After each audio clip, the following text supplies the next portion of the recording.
everyone, and welcome back to the Fox Inn. As always, Redfoxmage here to bring you an educational video with tips and guides on how to be a better player in some of the fundamental sense of League of Legends.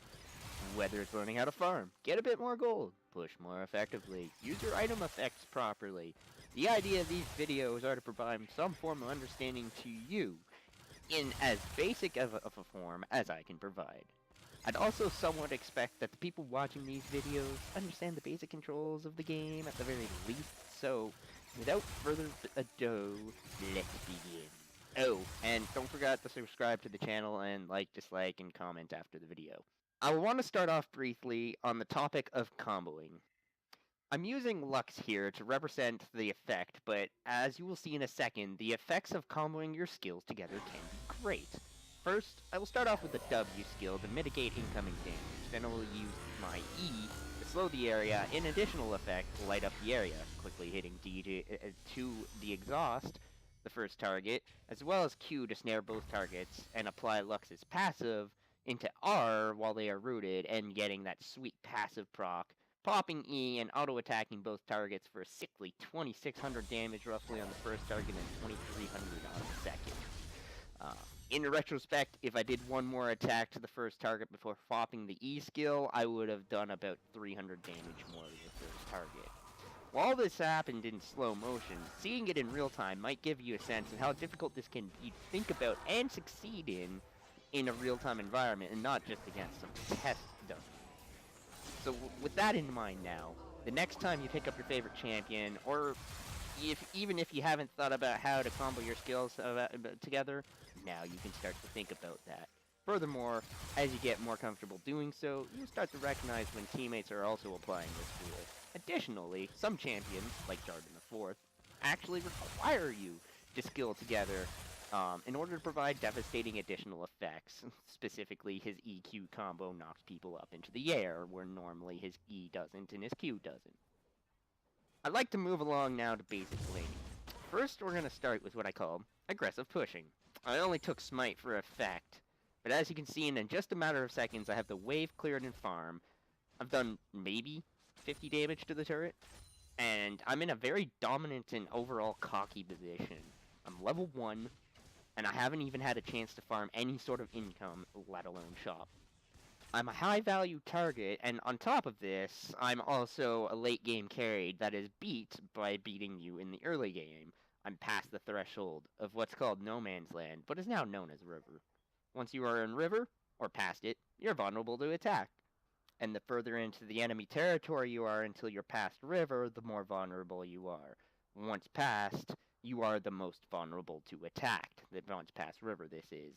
In this situation, aggressive pushing is far from favorable, and honestly should be avoided until you are for sure ready to know that you can take on the punishment the enemy team will throw at you. Because of my situational disadvantage, I can show the pass quickly here where junglers could gank from, and I will try to highlight the river area. Because of my position, though, let's say Vi or Xin Zhao wanted to attack me, because they started their side blue buff, more in jungler and later videos. All they would have to do is attack me like this. And I would have to blow cooldowns and summoner spells possibly just to maybe get away, and this also costs me farming time and thus potential gold income, and if you push back hard and far enough, even experience, because you're no longer close enough to the minion wave. Finally, on some positive note, because you are on this aggressive attack, your enemy will have less choice of attacking you, and more preference towards pushing and farming back, lest they lose minions themselves to the tower. Unfortunately, once you get turret farming down, and more on that as well later, doing something like this can actually be very disadvantaged to you, because all it'll do is just get countered, or at least what's called countered. Furthermore, you're still also extended and exposed, and thus will die. So basically, aggressive pushing is a bad tactic, you're saying. Well, no. Aggressive pushing is what you need to do if you want to expose the Nexus and open up the map.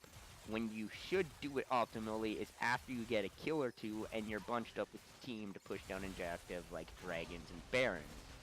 Now, let's move forward towards passive pushing. So as you can see, once again, lane minions are going to clash, and I'm just slightly behind. Again, this is semi-optimal being roughly in lane at this time, as it doesn't leave you exposed usually to an early level 1 team attack, just also well known as ganks. Instead of pushing the wave as hard as I can, I'm going to do the opposite and do as little damage as possible, thus leaving my auto attack available for when I do need the last hit and farm the gold of the minion waves. Normally your opponent is just going to let you sit here and farm like this, but for demonstration purposes, we're just going to do this. Now I see that all the fighter minions in this wave are about to die, so I'm going to attack them in order of the lowest and most health. The numbers are while the numbers are minimal, as you can see, this gives me just barely enough time to last hit all 3 minions and farm roughly the 75 gold. This also does another effect. As you can further see, the minions are again clashing right in the middle of the river, exactly like the first wave did, despite a few minions difference. Because I farmed well with the melee minions, the amount of damage between the 6 remaining caster minions is that of maybe 1 caster attack in my favor.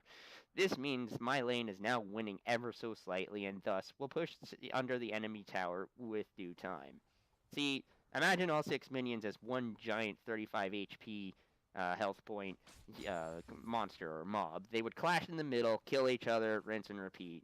By even poking for 1 damage, your mob is now winning, and will push up slightly once the momentum is in motion. It's near impossible to restore the balance without the enemy wave pushing into you.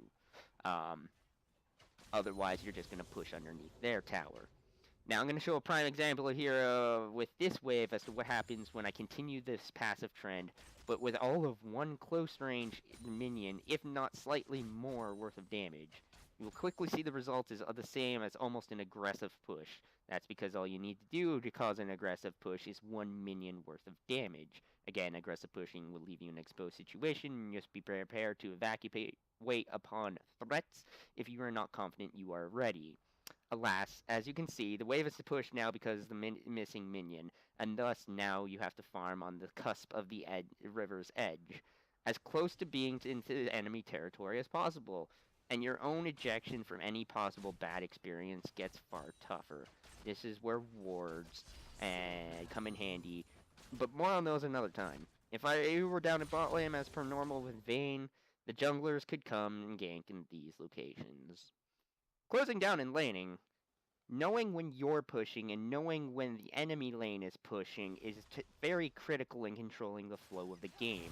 In real situations, this is far harder to apply, but with enough practice, you will learn your champion's potential and abilities well as to when to push hard. Say, to go back to the shop and get back to lane as fast as possible, for example. As a final topic, I'd like to explain and teach a common skill in this game called Stutterstepping. If you think that you've been doing all the damage possible and you're still not getting kills, or the enemy is easily getting away, or etc., or you're not even able to avoid skill shots, Stutterstepping will provide you with the agility required to be able to do all of those things, lock down to your enemies, and finally get them defeated. Without further ado, Stutterstepping. Starting off, this is what just following a target looks like, followed by a flashy cleanse afterwards. What you should do, even if you get hit with a crowd control, is attack and click behind the target. If you mess up and miss, the timing required to follow through with the auto attack, you keep doing it, and you will be able to keep up with the target, granting you are doing damage. Eventually killing them, or they do still get away, but at least you are doing more damage.